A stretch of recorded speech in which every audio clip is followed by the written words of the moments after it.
If you go in this expecting a quote unquote, black film, that's not exactly what you're going to get. And I'm going to say that that's probably a good thing. It's not because I do not want to see black people in movies or black culture in the background or anything like that. I mean, here's the thing. The character is black.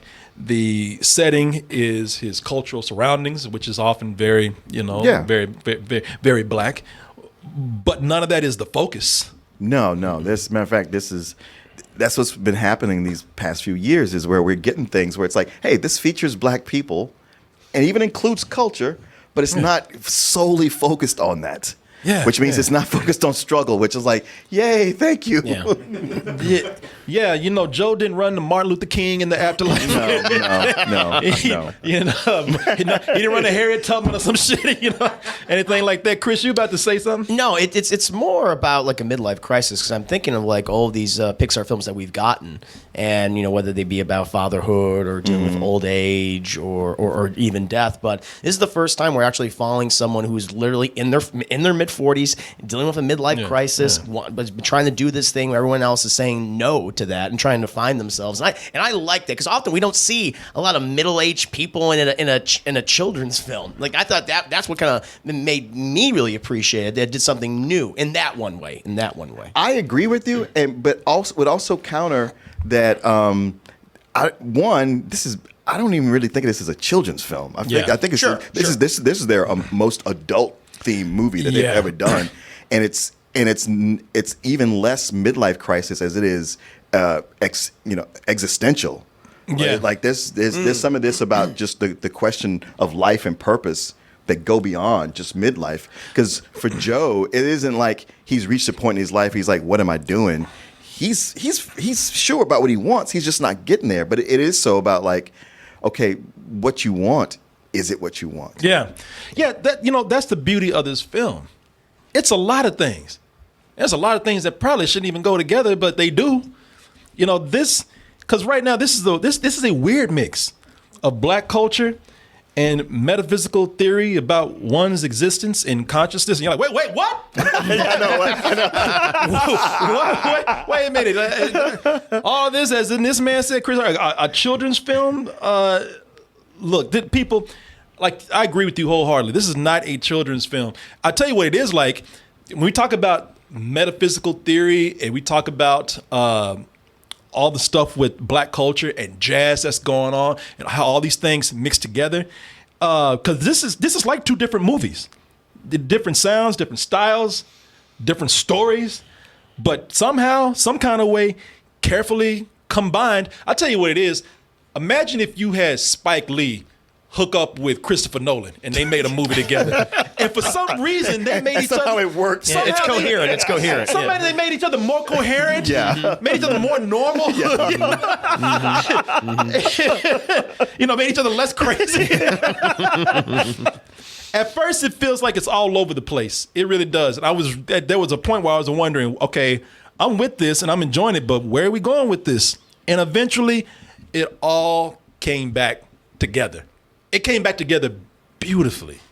I was very impressed where they made this work. Beautifully is the word I would use, because the first time I watched it, I teared up a bunch in several places throughout the movie. Like, even in that opening, just because of how well Joe was realized to me. And I'd seen the trailer. I know he was going to be having a good day and then fall down the hole and die.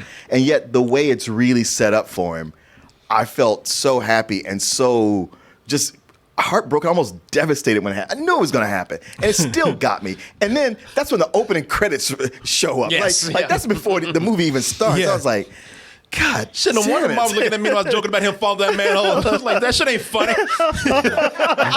Well, they don't really play it like a joke. I mean, they don't. It's not dire, but it is like, fuck me.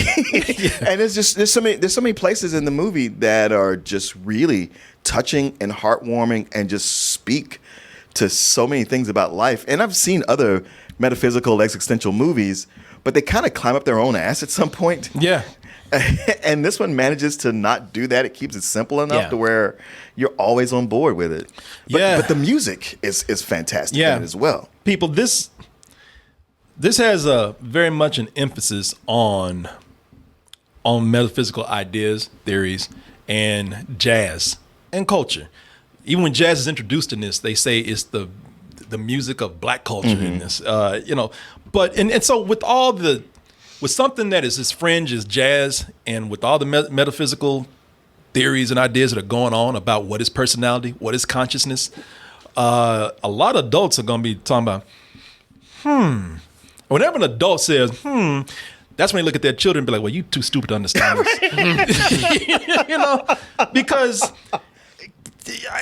true that Martin is, no, it's not a kid's movie. And I already had this thought developed before, so I'm not talking about you. How dare you call it a goddamn kid's movie? No, I we're hope not you going didn't take against my, you. what I'm saying that it's way. fine. Okay. No, I'm just, because that was a point I wanted to make before you even brought it up. So I don't think I'm harping on you about that. It's not a kid's movie. It is a movie for all ages. Now, I'm going to tell you, sure, 6 or 7-year-olds, they're there for the pretty colors and whatever gags they can get out of this. Maybe they won't get it. But older kids, man, I would even give like a kid 8 or 9 years old, they start to have a sense of what's happening. Even if they can't put this all together. Sure. They can get vague concepts. Well, I mean, I haven't seen this much in the last few decades, but I know growing up, when you and I were growing up, we got things like this, like that. Yeah. You remember that cartoon movie, The Point? Yes. Like that wasn't an isolated cartoon. Was that the one with the song "Me and My Arrow"? I think so. Yes. Yeah. Yes. But that was very like all about the philosophy of life and what does it mean. And we got these things that were, they'd be a little dark or a little weird and make your stomach kind of, twinge a little bit. But it sunk in there. They weren't afraid to show us stuff like that. And most people have been kind of devoid of that for a while. So when anything even approaches that, you got people going like, I don't know, man, it was kind of weird. It's creepy. No, I don't want to show that to my kids. But here this is now. And it's like, this is the kind of thing that everybody should see. That's what I'm thinking. Why does this is the anti-Hollywood family film. This is why I love Pete Docter. Pete Docter is the director here. Pete Docter has done my favorite films over there because they go against the grain of whatever they're doing in mainstream family entertainment.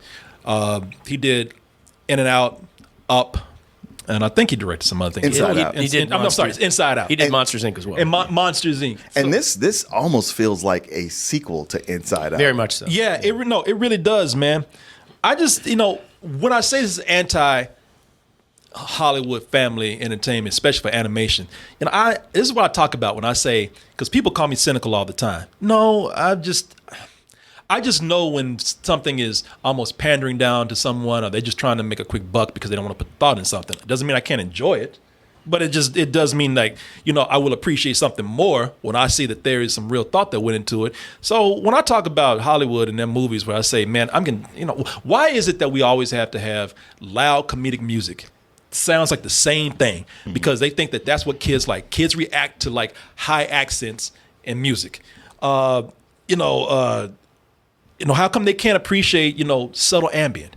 How come they can't appreciate jazz music? You're right. Look, I love jazz, and my love of jazz didn't come from listening to the masters at first, anything like that. I love like old R&B. I ain't talking about love making R&B. I'm talking about like old, just jamming out R&B. You know where I got that from? I got that from watching animated things. Yeah. Like Peanuts.